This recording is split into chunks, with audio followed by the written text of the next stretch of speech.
Assalamualaikum dan salam sejahtera. Okey, jadi sekarang kita nak masuk ke part 2 untuk Fourier sine and cosine series. Okey, sebelum ni kita dah tengok macam mana dalam part 1 kita dah tengok macam mana nak extendkan function yang diberi from 0 to L. Kita nak extendkan jadi odd function. Kalau ada odd function and then kita punya Fourier series akan jadi Fourier sine series. Dan juga macam mana nak extend untuk jadi even function dan gunakan Fourier cosine series. Okey, so untuk yang ni kita nak tengok contoh lah. Part 2 ni contoh Fourier sine dan cosine series. Okey, jadi sekarang ni kita tengok dulu Fourier cosine series. Okey, kita tengok apa definition dia ataupun takrifan dia. Okay, if f(x) is a function defined on the interval x from 0 to L, then it has Fourier cosine series. Fx as x equal to a0 over 2 plus summation an cos n pi x over L. Okay, yang ni sebab kalau kita tengok lecture yang lepas dalam part 1. Okay, so bila bn dah jadi kosong, jadi part yang ada sin tu dah tak ada lah. So that's why kita punya Fourier series ni dipanggil Fourier cosine series sebab ada cos sahaja di sini. Okay, so an akan diberikan oleh 2 over L fx cos n pi x over L dx. Okay. Okey, jom tengok example untuk Fourier cosine series ni. Okey, saya dah bagi contoh yang fx equal to x tadi kan. Okey, so yang ni dia sudah cari find the Fourier cosine series for the fx equal to x where x from 0 to L. Okey, jadi macam yang kita dah lihat sebelum ni, kalau dia nak suruh cari Fourier cosine ataupun Fourier sine series, biasanya dia akan bagi dalam interval from 0 to L. Okay, jadi kita kena extend lah yang from minus L to 0 tu. Oleh sebab yang ni dia nak Fourier cosine series, jadi kita akan buat even extension of f. Okay, jadi kita akan gunakan formula ni yang kita dah tengok daripada yang lepas. Okay, and then yang ni bila awak plotkan graph, so yang ni from 0 to 1, from 0 to minus 1. Okay, so yang ni adalah yang sebelah sini. Okay, so yang ni adalah function yang diberi. Okay, so yang ni adalah fx equal to x. And then bila kita buat even extension, awak akan dapat fx equal to minus x. Okay, f minus x equal to minus x. Okay, so kalau kita tengok graph, so yang ni adalah even function.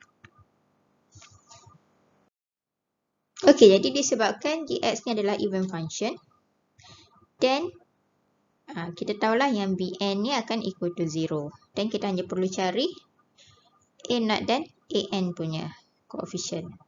Okay, so yang ni buat macam biasa. Okay, so a0. Yang ni awak boleh guna formula je. Kalau tak ingat formula, kita boleh guna formula Fourier series sahaja. Okay, so yang ni a0 equal to 1 over L 1 minus 1 gx dx. Dan kita guna even function properties, so awak akan dapat yang ni lah. Okay, dia cari a0, a0 equal to 1. Dan cari an, gunakan formula ni. Okay, so an awak akan dapat sebagai 2 over n pi square minus 1 cos n minus 1. Okay, so yang ni semua awak kena buat.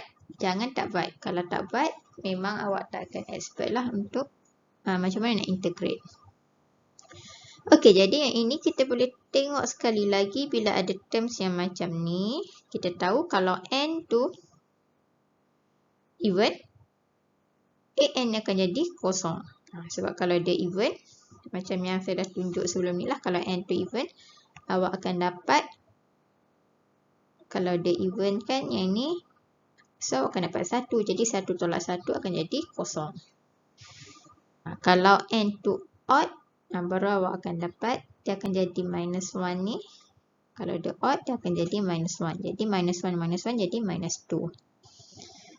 Okay, so kalau dia adalah odd integer, an awak akan ada nilai ni. Tapi kalau dia even, an awak akan jadi 0. So, kita rewrite kita punya odd coefficient tu. Kalau dia odd, kita akan rewrite n jadi 2n minus 1. So, gantikan n-nya ni. N tu yang dekat sini ni. Gantikan dengan 2n minus 1. Begitu juga dengan n yang dekat sini. Gantikan dengan 2n minus 1 juga. Okay, so awak akan dapatlah dia sebagai ini. Okay, so kalau odd n, biasanya kita akan rewrite n jadi 2n minus 1. Tapi kalau even n, kita akan ganti n akan jadi 2n. Okay, and then lepas cari Fourier coefficient a0 tadi awak dapat 1. an tadi, sebab kita rewrite jadi a 2n minus 1. Ini kita rewrite tadi. So, awak akan dapat dia sebagai 4 2n minus 1 pi square. Okay, and then gantikanlah ke dalam formula untuk Fourier cosine series. Okay. So, a0 tadi 1, so akan dapat kat sini 1/2. Okay, dan yang ini sebab kita rewrite n ni, kita rewrite jadi 2n minus 1. So, dekat sini setiap n tu kena gantikan dengan 2n minus 1.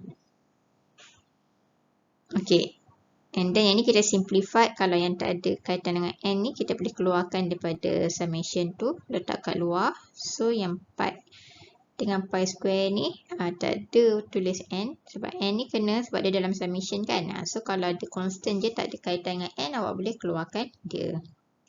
So Fourier cosine series awak adalah seperti yang tertulis. Okay, so yang ni kita boleh lihatlah animation. Yang biru tu adalah function yang diberi. So yang belah sini adalah dia extend. Kita extendkan interval dia. So kalau awak boleh tengok kat sini, semakin besar n, Fourier series awak akan semakin menghampiri function yang diberi. Okay.